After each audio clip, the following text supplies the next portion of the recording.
So அந்த டேஸ்ட்டே உங்களுக்கு ரொம்ப டிஃப்ரெண்ட்டாக இருக்கும். ஸோ அந்த புளிப்பு, காரம், உப்பு இதெல்லாம் சேர்த்து அந்த ஒரு இனிப்பு சேரும் போது அவ்வளோ டேஸ்டியாக இருக்கும். அந்த அறுசுவைன்னு சொல்லுவாங்க இல்லைங்களா, இந்த புளிக்குழம்புல அந்த அறுசுவை கிடைக்கும்.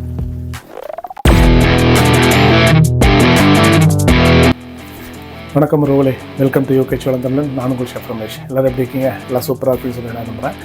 இன்றைக்கி நம்ம கிச்சனில் ஒரு சூப்பரான ஒரு புளிக்குழம்பு தான் செய்ய போகிறோம். அந்த புளிக்குழம்பு என்னன்றதை நம்ம வீடியோக்குள்ளே போக போக பார்க்க ஆரம்பிச்சிடலாம். ஏன்னா புளிக்குழம்புன்னு சொன்னாலே நமக்கு சாப்பிட்றதுக்கு மவுத் வெதரிங் ஆகும். ஏன்னா அந்தளவுக்கு டேஸ்டியான ஒரு குழம்பு தான் புளிக்குழம்பு. அதை ரைஸோடு வச்சு சாப்பிடும்போது அவ்வளோ டேஸ்டியாக இருக்கும். நம்ம அந்த சரவணபவன் ஹோட்டலில் எப்படி அந்த புளிக்குழம்பு மீல்ஸ் கூட கொடுப்பாங்களோ அந்த மாதிரி தான் இன்றைக்கி நம்ம செய்ய போகிறோம்.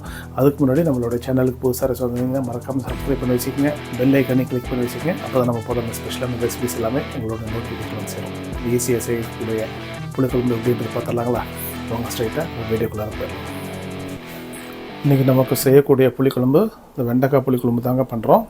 அதுக்கு ஒரு 1/4 கிலோ வெண்டைக்காய் எடுத்துருக்கிறேன், ஒரு நெல்லிக்காய் சைஸ் அளவுக்கு புளி எடுத்துருக்கிறேன், ஒரு 10 பல் பூண்டு, ஒரு 3 பச்சை மிளகாய் எடுத்துருக்குறேங்க, அப்புறம் சின்ன வெங்காயம் ஒரு 2 மீடியம் சைஸு பெரிய வெங்காயம், ஒரு தக்காளி, கொஞ்சம் கொத்தமல்லி. இதை ஒரு 3 விதமாக பிரிச்சுக்கலாம். முதல்ல நம்ம வெண்டைக்காவை கட் பண்ணி வணக்கிடலாம். அதுக்கப்புறம் இதுக்கு உண்டான மசாலாவை ரெடி பண்ணணும். அது 2வது ஸ்டெப்பு. 3வது ஸ்டெப்பு நம்ம குழம்பு பண்ணுறது. ஈஸியாக 3 ஸ்டெப்பில் நம்ம இந்த புளிக்குழம்பு பண்ணி முடிச்சிடலாம். முதல் ஸ்டெப்பு, நம்ம 1 டேபிள் ஸ்பூன் ஆயில் ஊற்றிருக்கிறேங்க. அதில் இந்த வெண்டைக்காவை கட் பண்ணி வச்சுருக்கிறேன், நல்லா வணக்கி எடுத்துக்கலாம். வெண்டைக்காவை நீங்கள் எப்போவுமே கட் பண்ணுறதுக்கு முன்னாடியே வாஷ் பண்ணிவிடுங்க. கட் பண்ணிவிட்டு வாஷ் பண்ணக்கூடாது.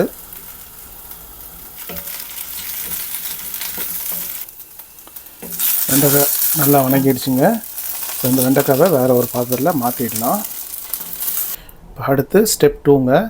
அதே கடாயில் ஒரு 2 டேபிள் ஸ்பூன் அளவுக்கு ஆயில் ஊற்றிக்கலாம். ஆயில் சூடாகிடுச்சு. இதில் 1 டீஸ்பூன் அளவுக்கு வர மல்லி சேர்த்துக்கலாங்க. ஒரு 1/2 டீஸ்பூன் அளவுக்கு மிளகு சேர்த்துக்கலாம். இதுலேயே ஒரு 4 பல் பூண்டு சேர்த்துக்கலாம்.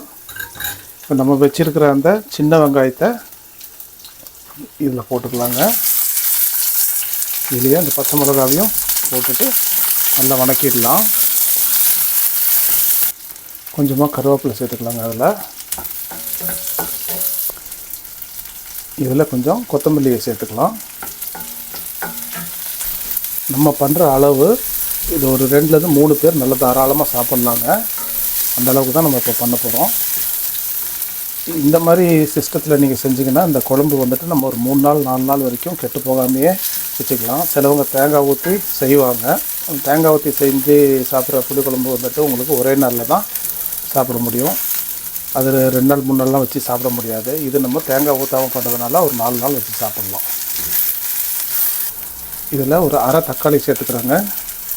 இந்த வெங்காயம் நல்லா வணங்கிடுச்சு. இப்போ இது கூட 1/2 தக்காளி சேர்த்துருக்குறேன். இது கொஞ்சமாக உப்பு சேர்த்துக்கலாங்க. ஒரு 1/4 டீஸ்பூன் அளவுக்கு மஞ்சள்தூள், ஒரு 1 டீஸ்பூன் அளவுக்கு காஷ்மீரி சில்லி தூள், 1 டீஸ்பூன் அளவுக்கு மல்லித்தூள். அவ்வளோதாங்க. நல்லா வணக்கியாச்சு. இப்போ இதை கொஞ்சம் ஆற விட்டுட்டு நம்ம இதை பேஸ்ட் பண்ணி எடுத்துக்கலாம். அடுத்து நம்ம ஸ்டெப் 3க்கு போக போகிறோம். இப்போ ஸ்டெப் 3 நம்ம வந்துட்டோங்க. இதில் ஒரு 3 டேபிள் ஸ்பூன் அளவுக்கு நல்லெண்ணெய் ஊற்றிக்குங்க. ஏன்னா புளிக்குழம்பு நல்லெண்ணெய் ஊற்றி பண்ணிங்கன்னா சூப்பராக இருக்கும்.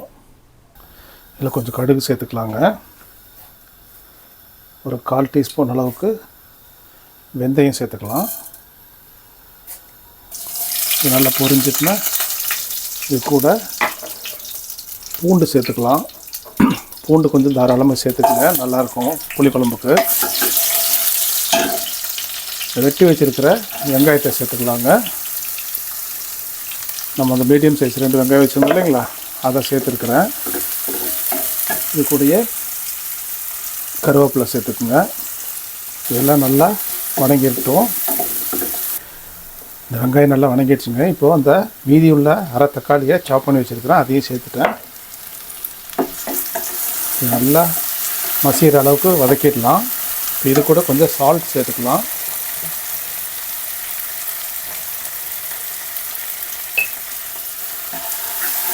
இது கூட ஒரு 1/4 டீஸ்பூன் அளவுக்கு மஞ்சள் சேர்த்துருக்குறேங்க.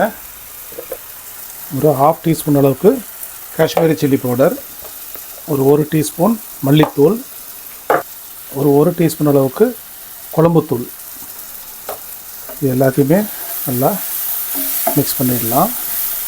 இந்த ஸ்டேஜில் நம்ம அந்த வெண்டைக்காவை வதக்கி வச்சுருந்தோம் இல்லைங்களா, அதை சேர்த்துக்கலாம். ஏன்னா அந்த மசாலாலாம் அப்போ தான் வெண்டைக்காயில் ஏறும். இது ஒரு 2 நிமிஷம் நல்லா அந்த மசாலாலேயே வதக்கி விட்டுடலாம். பாருங்க, வெண்டைக்காயெல்லாம் அந்த மசாலாவில் நல்லா மிக்ஸ் ஆகிடுச்சு. இப்போ நம்ம அந்த அரைச்சி வச்ச மசாலாவை இதில் சேர்க்க போகிறோம்.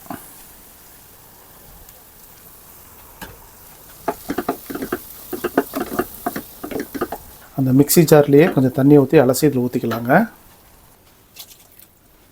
இப்போ நம்ம அந்த கரைச்சி வச்சுருந்தோம் இல்லைங்களா புளி, அதையும் இதில் சேர்த்துக்கிறேன்.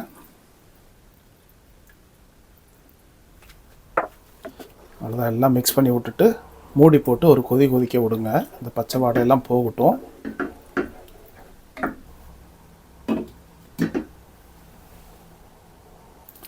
ஓப்பன் பண்ணிடலாங்க. நல்லா கொதிக்க ஆரம்பிச்சிருச்சு.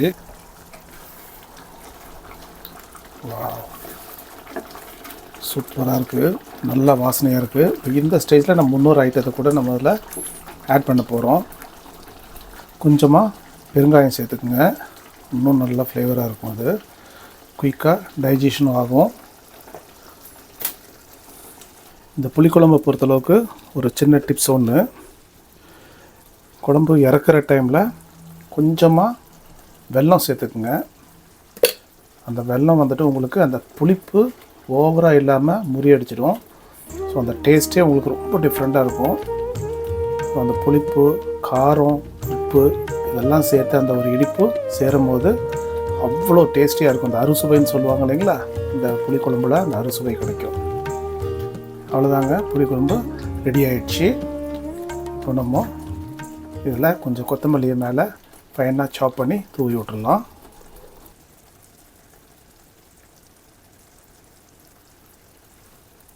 இதை டேஸ்ட் பண்ணி உங்களுக்கு எப்படின்னு சொல்கிறேன் நான்.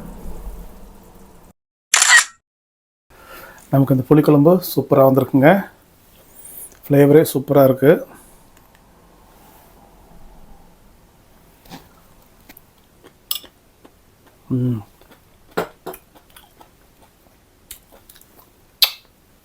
அப்பா, அவ்வளோ சூப்பராக இருக்குங்க. சரவண பவனில் உங்களுக்கு அந்த தாலி பிளேட்டில் எல்லா குழம்புகளும் வச்சுருப்பாங்க. அதில் புளிக்குழம்பு தான் மெயினாக வச்சு சாப்பிடுவாங்க. அவ்வளோ டேஸ்டியாக இருக்கும்.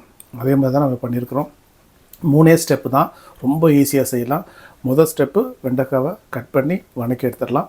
2வது ஸ்டெப்பு அதுக்கு உண்டான மசாலா. 3வது ஸ்டெப்பு குழம்பு. ஈஸியாக செஞ்சிடலாம். நீங்களும் இந்த மாதிரி சூப்பராக ஈஸியாக செஞ்சு அசத்துங்க. இனி அடுத்து என்னென்ன குழம்பெல்லாம் உங்களுக்கு வேணுன்றதை எனக்கு கமெண்ட் பாக்ஸில் சொல்லுங்கள். நான் உங்களுக்கு ஈஸியான முறையில் எப்படி செய்யலான்றதை சொல்லி காட்டுறேன். இந்த வீடியோ உங்களுக்கு பிடிச்சிருக்குன்னு நினைக்கிறேன். பிடிச்சிருந்தா மறக்காமல் ஒரு லைக் பட்டனை போடுங்க. நீங்கள் லைக் பண்ணிங்கன்னா தான் நிறைய பேர்த்துக்கு போய் ரீச் ஆகும். உங்கள் ஃப்ரெண்ட்ஸுங்களுக்கும் ஷேர் பண்ணி கொடுங்க, அவங்களும் பயனடைவாங்க. என்ன அடுத்து ஒரு சூப்பரான ஒரு வீடியோவில் உங்களை நான் சந்திக்கிறேன். அதுவரை உங்களிடமிருந்து விடைபெறுவது உங்கள் ஷெஃப் ரமேஷ்.